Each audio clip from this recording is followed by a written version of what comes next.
पहले हमने बात की कि एक अच्छा स्ट्रक्चर गूगल को वेबसाइट क्रॉल करने में आसानी देता है और ये आपके एसईओ के लिए बड़ी बेहतर चीज़ है। लेकिन वो अच्छा स्ट्रक्चर एक्चुअली नज़र कैसे आता है उस पे हम अब बात करेंगे। तो आपको मैंने ये स्ट्रक्चर दिखाया था कि जिस तरह से लेवल 1, लेवल 2, लेवल 3 और लेवल 4 यानी कि टियर 1, टियर 2, टियर 3 और टियर 4 इस तरह से पेजेस जिस तरह से आप डीप डाउन चले जाते हैं आपको ये लेवल्स अब बढ़ते चले जाते हैं। ये स्ट्रक्चर की हद तक तो ठीक था, लेकिन अगर हम इसको यूआरएल के स्ट्रक्चर में देखेंगे तो ये कैसा लगेगा। इसके लिए मैं आपको एक एग्जांपल देता हूँ। तो लेट्स सपोज कि एक सैम्पल बिजनेस की वेबसाइट लेते हैं। उसमें नॉर्मली क्या होता है कि एक होम पेज होता है, एक सर्विसेज का पेज होता है और उसके बाद एक जो पेज है वो सर्विसेज के अंडर कंसल्टिंग या प्लानिंग या उनकी सब सर्विसेज का पेजेस होते हैं। इसी तरह से आप अबाउट का पेज ले लें, आवर टीम का पेज ले लें और आवर मिशन का पेज ले लें। तो इस तरह के बेशुमार पेजेस आपने देखे होंगे मुख्तलिफ वेबसाइट्स के ऊपर और हर पेज का एक यूआरएल होता है। स्ट्रक्चर की बात जब हम करें, उस स्ट्रक्चर के अंदर कुछ यूआरएल कुछ इस तरह से बनते हैं। सो अगर आप गौर करें तो होम पेज का जो abc.com मैंने कंपनी का नाम रखा है, होम पेज का जो यूआरएल है वो बेसिकली उसका होम जो यूआरएल है वही उसका होम पेज का यूआरएल है। यानी कि abc.com बेसिकली उसी का होम पेज है। लेकिन जैसे ही आप सर्विसेज पेज पे जाते हैं जो कि एक लेवल डाउन है, वो लेवल डाउन यूआरएल में शो करने के लिए हम स्लैश डालते हैं। तो इस स्लैश का मतलब ये है कि ये एक फ़ोल्डर नीचे चला गया है, यानी कि एक लेवल नीचे चला गया और उसके बाद उस पेज का नाम या उस पेज का यूआरएल आ जाता है।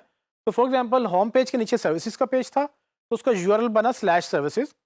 पूरा यूआरएल बनेगा abc.com/सर्विसेज। अब सर्विसेज के अंडर हमारी एक कंसल्टिंग सर्विस है, हमारी एक प्लानिंग सर्विस है, तो वो एक और लेवल डाउन है, जिसके बाद हम एक और स्लैश डालेंगे और उस पेज का नाम लिखेंगे। तो देखने में यूआरएल आपको नज़र आएगा कि वो abc.com/सर्विसेज, फिर उसके नीचे कंसल्टिंग है तो स्लैश कंसल्टिंग उसका यूआरएल बनता चला गया। अब ये स्लैश का मतलब है फ़ोल्डर। अब टेक्निकली हम देखें तो होस्टिंग भी आपकी कंप्यूटर की ड्राइव की तरह होती है। जिस तरह से आप अपने सिस्टम में फ़ोल्डर बनाते हैं और फ़ोल्डर के अंदर फ़ोल्डर बनाते हैं, उस तरह से ये सर्वर के ऊपर भी फ़ोल्डर बनते हैं और फ़ोल्डर के अंदर फ़ोल्डर बनते हैं। लेकिन जैसे-जैसे ये फ़ोल्डर बनते चले जाते हैं और जितना डीप आप चले जाते हैं, उतना स्लैशेस डाल के आप उसको ग्रो करते जाते हैं। सो जब हम बात करते हैं स्ट्रक्चर की, वेबसाइट के स्ट्रक्चर की, उसके अंदर यूआरएल का स्ट्रक्चर भी बहुत इंपॉर्टेंट है, क्योंकि यूआरएल का स्ट्रक्चर बेसिकली वेबसाइट का ही स्ट्रक्चर होता है। या आप यूँ कह सकते हैं कि जो वेबसाइट का स्ट्रक्चर है, वो अल्टीमेटली यूआरएल का स्ट्रक्चर बन जाता है। इस स्ट्रक्चर में आपने तकरीबन 3 चीज़ों का ध्यान रखना है। वो 3 चीज़ें क्या हैं? पहले तो ये कि आपका स्ट्रक्चर ऑर्गेनाइज़ होना चाहिए, फिर आपको 4 लेवल्स तक जाना है और तीसरा आपको सिमिलर पेजेस को ग्रुप करना है। पहले की बात करते हैं कि आपको अपने स्ट्रक्चर ऑर्गेनाइज़ करना है। तो जैसे कि आप एग्जांपल में देख सकते हैं कि होम पेज के अंडर सर्विसेज का पेज था और सर्विसेज के अंडर मैंने इंडिविजुअल सर्विसेज डाली। या कोई भी बिजनेस होगा वो एक मेन पेज होगा और उसके नीचे उसके सब पेजेस होंगे। अब मैं कंसल्टिंग और प्लानिंग को अबाउट अस के नीचे नहीं डाल सकता था, क्योंकि उसकी सेंस नहीं बनती। या अबाउट अस को सर्विसेज के नीचे नहीं डाल सकता, क्योंकि उसकी वहाँ सर्विसेज के नीचे सेंस नहीं बनती। अबाउट अस एक डिफरेंट सेक्शन है, सर्विसेज एक डिफरेंट सेक्शन है।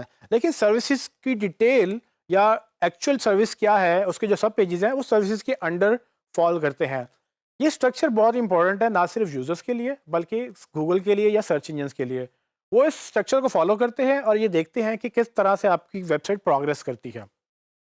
तो एक चीज़ आपने ध्यान में रखनी है कि आपका स्ट्रक्चर वेल ऑर्गेनाइज्ड हो, प्रॉपरली ऑर्गेनाइज्ड हो और आप उसको प्रॉपरली नेस्ट करेंगे एक स्ट्रक्चर को, एक पेज को दूसरे पेज के नीचे। दूसरी चीज़ आपको जो अंडरस्टैंड करनी है कि ये जो लेवल्स आपको मैंने बताए थे, आप कोशिश ये करें कि लेवल 3 या मैक्सिमम लेवल 4 तक अपना स्ट्रक्चर ख़त्म कर लें।